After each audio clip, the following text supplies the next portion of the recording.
bersama kita di sini sudah ada Kepala Bapelitbang Ibu Dahlinawati ST, Bapelitda Batam Ibu Dahlinawati ST, mohon izin. Selamat siang Batam. Terima kasih sudah bergabung bersama kami dalam RKCI RTDI 2023 di kegiatan MOTA. Baik, silahkan paparannya apakah akan menggunakan PPT atau langsung bercerita, Bapak Ibu? Izin, Ibu Moderator, terima kasih. Mohon maaf, barusan karena tadi Madiun disampaikan lebih dulu, jadi Ibu Kepala Bapelitbangnya sedang ada kegiatan sebentar. Oh iya, baik, sebentar. Tapi kita lanjutkan aja, bagaimana Bu? Karena ada Bapak Kadis Kominfo juga di sini. Kita lanjutkan atau? Dari Kadis Kominfo boleh. Kalau dari Batam, apakah siap untuk paparan terlebih dahulu Bu, atau masih menunggu Bu Kadis juga ya? Udah masuk Bu? Sudah? Masuk? Masuk suaranya Pak. Baik, Assalamualaikum warahmatullahi wabarakatuh. Yang kami hormati, ada tadi Bu Asisten Agung ya dari Probolinggo, kalau masih di ruangan, Bu Retno, Pak Wali Kota Madiun, Bapak Maiki, Ibu Moderator yang cantik, Purbaningsih, Puri Susanti. Terima kasih sudah di-invite, dan sekaligus kami menyampaikan permohonan maaf Bapak Wali Kota Batam, Bapak Haji Muhammad Rudi. Kemarin memang di hari Jumat Bu ya, hari Jumat kemarin sudah dijadwalkan, karena dengan beliau langsung menyampaikan berbagai hal terkait dengan Batam Smart City dan sebagai kota pintar.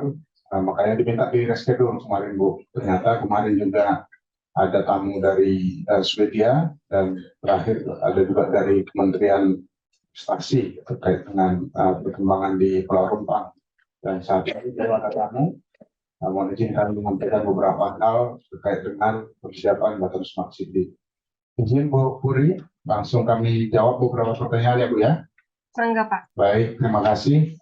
Yang pertama untuk kondisi Kota Batam, sebagaimana letak strategis Kota Batam bisa kita sampaikan berada di jalur perdagangan laut internasional dan bersebelahan dengan negara Singapura dan juga Johor di Malaysia. Selanjutnya Kota Batam terdiri dari telah berdiri mulai tahun 70-an dan dulunya digunakan sebagai lumbung dan pusat logistik dari kegiatan operasional dan industri minyak dan gas bumi oleh Pertamina. Dan berdasarkan Kepres nomor 41 tahun 73, perencanaan pembangunan dilakukan oleh Otorita Batam yang sekarang dikenal dengan BP Batam, dan berdasarkan PP 646 tahun 2007, badan tersebut berganti nama menjadi BP Batam sebenarnya kami sampaikan tadi. Dan kewenangannya tentu untuk menerbitkan izin angkutan inbound dan outbound. Batam telah ditetapkan sebagai pusat kegiatan nasional atau PKN dan kegiatan strategis nasional atau PKSN oleh Presiden RI, yang termasuk dalam PKSN kawasan Batam, Bintan, dan Karimun yang diperuntukkan sebagai kawasan free trade area.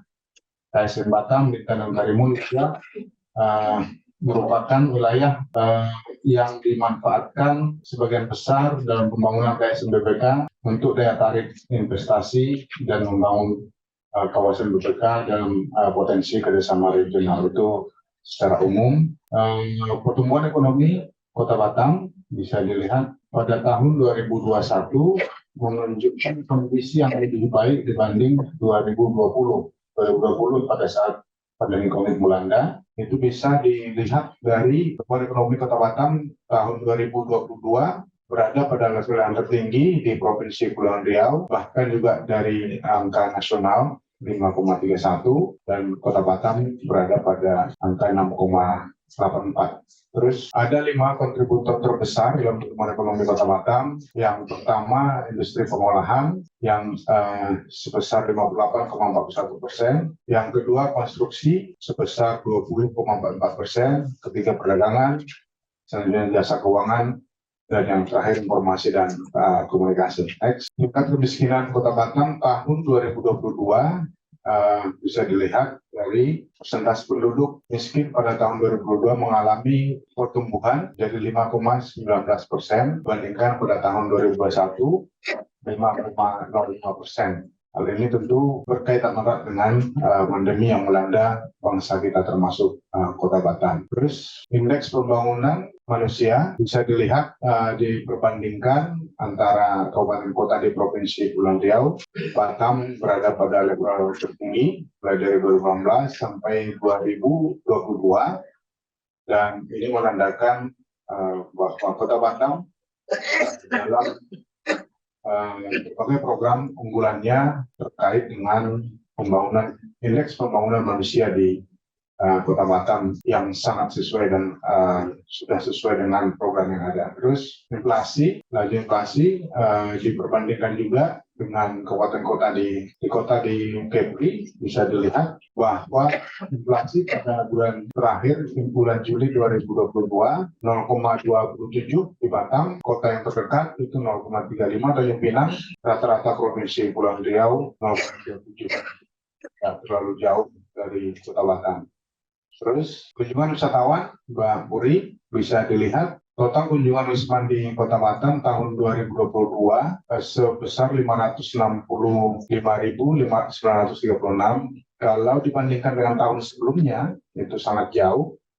Di 2021 juga pintu masuk lintas batas internasional juga masih mengalami penutupan karena berbagai kegiatan untuk mengantisipasi pandemi COVID, sehingga angka kunjungan juga sangat rendah.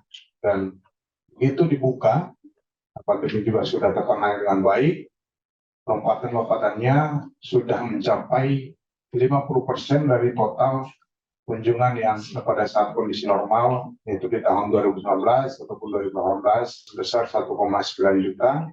Kita sudah mencapai 25% dari total itu sebesar 565.000. Terus fokus utama pembangunan ada 5. Pertama, pembangunan infrastruktur, reformasi birokrasi dan peningkatan pelayanan publik, peningkatan investasi dan perekonomian, peningkatan sumber daya manusia dan pemberdayaan masyarakat, dan yang kelima adalah smart city dan teknologi informasi. Misinya ada 5. Terus, konsep pengelolaan kota cerdas atau smart city. Yang pertama itu konsep smart city saat ini di Kota Batam diharapkan mampu memberikan pelayanan yang menggunakan teknologi terbaru dan membangun infrastruktur yang memiliki kecerdasan buatan atau artificial intelligence sehingga dapat memberikan pelayanan yang efektif, efisien, dan ekonomis kepada seluruh masyarakat di Kota Batam. Kecanggihan teknologi bukanlah merupakan akhir tujuan smart city, namun diharapkan mampu meningkatkan kehidupan yang lebih baik di Kota Batam. Next, ini dimensi smart government. Dimensi smart government green planning ada 46,37% atau sebanyak 47.728 hektar kawasan hutan sesuai SK Menteri Kehutanan. Perencanaannya mempertimbangkan daya dukung dan daya tampung lingkungan khususnya kebutuhan air dan catchment area. Dari RT/RW sesuai dengan Perda Kota Batam tahun 2021, RDTR sudah disusun ada sebanyak 7 kecamatan sudah selesai. Itulah salah satu upaya dan komitmen pimpinan kita, Bapak Wali Kota Batam, Bapak Haji Muhammad Ruki, dan didukung oleh seluruh perangkat daerah, khususnya Bapak Litbang dan dinas terkait, sudah merampungkan 7 RDTR di 7 kecamatan dan 5 lagi sedang dalam penyusunan. Terus pemerintah Kota Batam juga berkomitmen memenuhi 20% ruang terbuka hijau publik dan 10% RTH private pada kawasan perkotaan. Sebarannya ada sebanyak 14 yang ada di sana. Gambar-gambarnya sebagian juga sudah kita tuangkan dalam presentasi ini, yang diharapkan ini mampu menjadi paru-paru kota di Kota Batam. Terus peningkatan jalan dan pedestrian, saat ini Batam sangat concern membangun infrastruktur jalan dan juga pedestrian maupun semua sarana aktivitas pendukungnya yang diharapkan itu mampu mendongkrak pertumbuhan ekonomi di Kota Batam. Terus kait utilitasnya Terus ini lampiran saja. Ini ada kebersihan waduk tadi sudah lewat. Terus ini sangat banyak sebenarnya, jadi tak tertuangkan tak dituangkan semua. Tapi kalau kita jelaskan satu persatu cukup mau makan waktu. Ada beberapa hal penting yang perlu kita sampaikan. Ada ini smart living. Yang kedua, ada beberapa upaya peningkatan jalan utama 2017, 2018 sampai 2022 juga sudah diselesaikan. Jalan-jalan utama juga sudah diselesaikan. Dan saat ini pengembangan bandara juga sedang disiapkan. Pelabuhan juga sudah dioperasionalkan, dan beberapa kawasan-kawasan strategik di Kota Batam. Terus ini rencana pembangunan dan peningkatan jalan utama 2022 sampai 2025 ini adalah komitmen para daerah adanya keberlanjutan, sehingga apa yang sudah dibangun sampai 2023 saat ini juga dilanjutkan di 2024 sampai 2025, dan kita telah dituangkan dalam RPJMD Batam. Terus ini gambar visualisasi bundaran di Bandara Hang Nadiem yang sedang dibangun. Saat ini masih tahap pembangunan. Harapan kita ini salah satunya menjadi daya tarik untuk kunjungan ke Kota Batam, baik kunjungan domestik terutama internasional yang saat ini sedang digagas pembukaan pelabuhan dan bandara dari Korea sampai ke langsung ke Kota Batam, direct flight dari Korea ke Kota Batam dan sebaliknya. Terus ini gambarannya, mata elangnya. Terus penanganan banjir juga saat ini menggunakan metode secara simultan. Ada yang langsung menggunakan metode APB, ada juga yang langsung menyesuaikan dengan komposisi utilitas yang ada dengan perumahan maupun saluran drainase utama atau primer. Terus ini gambar-gambarnya. Terus ini sarana prasarana, ini adalah Masjid Riyadsa, masjid terbesar di wilayah Sumatera. Daya tampilnya 10.000 jemaah dan telah dioperasionalkan pada tahun 2021 yang lalu. Terus ini gambarannya, prosesnya. Itu juga salah satu daya tarik sebagai wisata religi yang menjadi destinasi unggulan utama dari Johor dan Malaysia secara umum. Ada juga program PSBK yang kata lainnya kalau dibandingkan dengan kabupaten kota di Indonesia sebelumnya ada dana desa, kita di Kota Batam jauh sebelumnya dana desa bergulir, kita sudah Bapak Wali Kota Batam sudah menginisiasi ada namanya BIK atau program infrastruktur kelurahan yang saat ini namanya PSBK.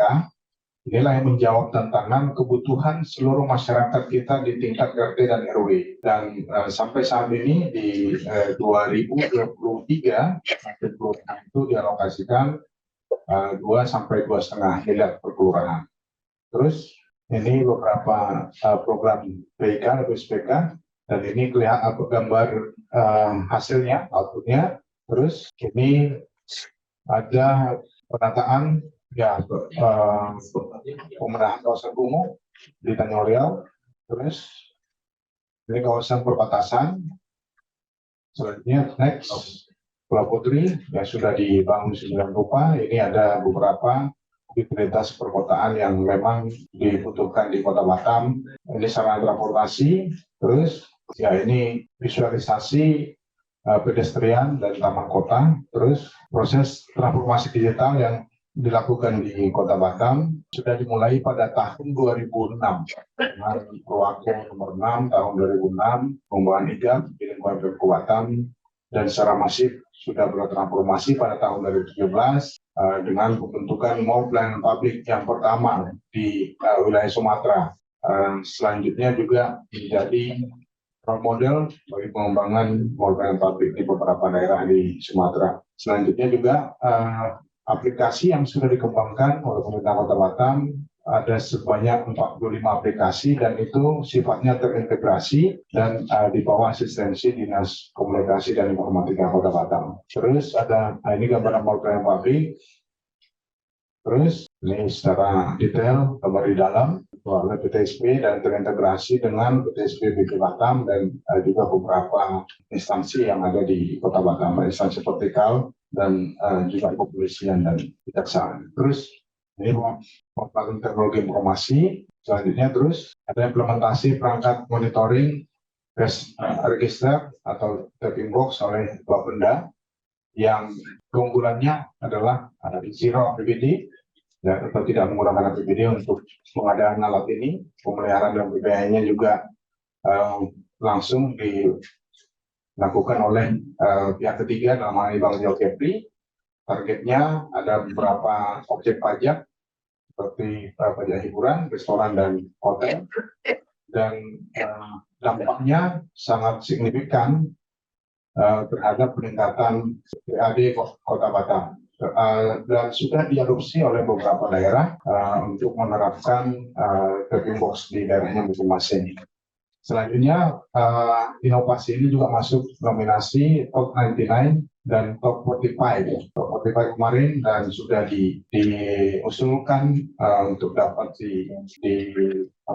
dilakukan studi tiru oleh Kemenpan. Terus ini ada kris sudah diterapkan juga di beberapa layanan di Kota Batam. Yang pertama itu ada untuk serangan transportasi Trans Batam. Terus ini ada Sipos ya. Sipos harus digunakan, semua juga sangat memudahkan pengguna untuk memanfaatkan fasilitas di operasional sekolah. Terus ada Sindal, sistem dana bergulir online kekinian. Ini untuk meminjam atau menggulirkan bantuan atau dana yang dipinjam oleh pelaku usaha di Kota Batam. Terus ini pengolahan website, informasi di Kota Batam yang sifatnya terintegrasi, dan ada juga pemanfaatan CCTV di Kota Batam yang disambungkan dalam matanya Batam dan juga TCS di Sub, dan bisa menjadi sumber informasi baik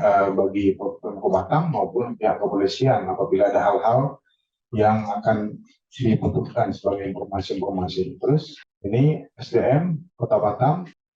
Terus pada rating Kota Cerdas Indonesia tahun 2027, Kota Batam telah menerima 10 penghargaan dari 13 kategori. Yang pertama itu ada Smart Economy, Smart Social, Smart Environment, Smart Healthy, dan Smart Mobility, Safe and Secure City, Infrastructure Readiness, dan rating ekosistem, rating inovasi, dan rating ekosistem finansial teknologi. Terus potensi prestasi di Kota Batam tadi kami sampaikan di awal, ada pengolahan di Bandara Nadiem, yaitu maintenance, repair, and overhaul pesawat, industri kreatif dan digital ada di Nusa Digital Park, baru optimalisasi pengolahan pelabuhan laut dan bandara serta pengembangan basis logistik, vocational education and training, juga MICE dan ekowisata. Ini adalah potensi investasi di Kota Batam. Terus ada kawasan ekonomi khusus tadi yang sudah kami sampaikan di awal. Terus selanjutnya strategi kita untuk bisa mencapai RKC tadi ada kerjasama dengan shipping line dan mitra strategik, peningkatan peralatan bongkar muat dan infrastruktur pelabuhan, peningkatan efisiensi pelayanan dan percepatan pelayanan bongkar muat atau dwelling time, ada juga penerapan tarif layanan yang kompetitif. Terus ini gambaran terminal Batu Ampar yang sudah dioperasionalkan dengan beberapa ini STS. Terus katanya kontainer port Batu Ampar. Terus di Bandara Nadiem, bagaimana suasana kesibukannya, nanti juga akan dikembangkan dengan sebuah perusahaan dari Korea, dan dalam bulan ini juga akan dilakukan peletakan batu pertama oleh Bapak Wali Kota Batam sekaligus sebagai Kepala di Batam.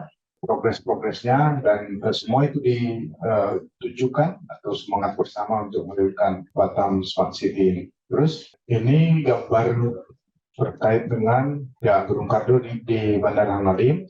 Terus ini kayak kesehatan di Sekupang, SPP Sekupang, yang langsung diupayakan dengan level internasional. Terus ini gambaran di kondisi Taman Kota. Terus ada juga Smart People. Kalau dari total penduduk Kota Batam sebanyak 1,3 juta sebesar 2,61%, itu sudah mengakses internet. Kalau didetailkan, laki-lakinya 74%, perempuannya 70,78% yang mengakses internet itu. Terus kita di Kota Batam, ini ada Politeknik Batam atau perguruan tinggi swasta, ada Apple Academy Batam, ada Internet Learning. Terus selanjutnya, Mbak Puri, pemanfaatan teknologi dan data dalam mengatasi permasalahan Kota Batam. Teknologi dan data sudah dimanfaatkan dalam pengambilan kebijakan terhadap permasalahan yang dihadapi di Kota Batam. Contohnya terkait dengan perizinan yang adanya dengan PTSP online. Selanjutnya juga dengan administrasi kependudukan dengan adanya aplikasi Lakse, persampahan, ada limbah, ada dengan SLH, ekonomi dan UMKM, dan hampir semua produk unggulan itu juga memanfaatkan data yang terintegrasi tadi yang sudah kami sampaikan di awal. Terus, lanjut, ya itu secara umum Ibu Kapolri. Yang ini lampiran bagaimana kondisi detail yang kami sampaikan tadi secara umum. Ini gambarannya, dan ini ada kondisi aktual yang ada di Kota Batam. Harapan kita komitmen yang sudah ditunjukkan oleh Bapak Wali Kota Batam sudah kita jadikan sebagai role model, bahkan semangat seluruh perangkat daerah, ada perangkat daerah yang melaksanakan tugas pokok dan fungsinya sehingga Batam Smart City bisa terwujud dalam waktu yang tidak terlalu lama. Demikian beberapa penyampaian secara umum, karena di sini juga beberapa perangkat daerah yang sangat terkait dengan Smart City sudah ada. Jika nanti ada pertanyaan tambahan ataupun hal-hal yang diperdalam, nanti akan kami sampaikan secara pribadi. Demikian, terima kasih. Assalamualaikum warahmatullahi wabarakatuh.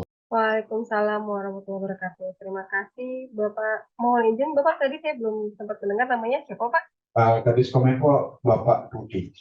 Bapak Budi.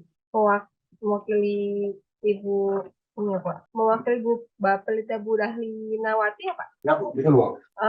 Saya ada satu pertanyaan saja sih Pak sebenarnya, karena tadi sudah cukup lengkap ya. Dari 45 aplikasi sudah terintegrasi itu mungkin boleh diceritakan prosesnya Pak dari awal sampai sekarang, kemudian rencana pengembangannya seperti apa? Terima kasih. Baik, terima kasih Bu. Kita ada Purwaku SPBE namanya, dan itulah menjadi dasar kita, dan semua aplikasi yang baik dia yang aplikasi umum maupun aplikasi khusus itu juga di bawah asistensi dinas Kominfo Kota Batam. Nah, 45 aplikasi itu semua sudah dipersiapkan berdasarkan basis data yang sama. Contohnya untuk penggunaan administrasi pendudukan, semua data yang sudah diinput oleh teman-teman dinas pendudukan itulah sebagai sumber datanya, dan itu bisa digunakan oleh perangkat daerah lain. Yang kedua, aplikasi lingkungan hidup. Jadi semua perusahaan yang menggunakan atau mempunyai kewajiban untuk menyampaikan laporan bulanan terkait dengan kondisi pengelolaan lingkungannya, itu juga dia sudah datanya sudah masuk di awal, tinggal nanti apa yang diupdate atau kondisi terkini yang ada di perusahaan tersebut melalui aplikasi SCLH tadi. Itu beberapa aplikasi yang memang kita upayakan bisa dilaksanakan secara terintegrasi. Nah, karena Pak Kabit, ya ada Pak Doli di sini mungkin bisa ditambahkan, sehingga bagaimana secara teknisnya pengintegrasian berbagai aplikasi itu dan hal-hal yang urgent yang bisa kita sampaikan teman-teman. Silakan. Terima kasih atas waktu yang diberikan. Terkait dengan aplikasi yang sudah kami buat, kebetulan untuk pemerintah Kota Batam itu sendiri, semua aplikasi dibangun oleh Kominfo. Yang dimaksud dengan integrasi yang disampaikan Pak Kadis tadi itu tidak sebuah aplikasi yang integrasi, cuman dari 45 itu ada yang saling berhubungan pasti terintegrasi. Contoh seperti aplikasi perencanaan dengan penganggaran serta keuangan, pengadaan barang jasa itu jadi satu urung menjadi terintegrasi yang diakhiri dengan aplikasi monitoring seperti itu. Atau aplikasi perizinan itu terintegrasi semua dengan tanda tangan elektronik, terus dengan pajak dan PWP itu yang sebasis sedata dia akan terintegrasi. Itu tambahan dari kami. Terima kasih. Assalamualaikum warahmatullahi wabarakatuh. Waalaikumsalam warahmatullahi wabarakatuh. Oh, baik. Jadi dari 45 itu ada yang fungsi pokoknya memang dia datanya terintegrasi sehingga tidak perlu mengisi ulang ya, Pak? Datanya, betul ya.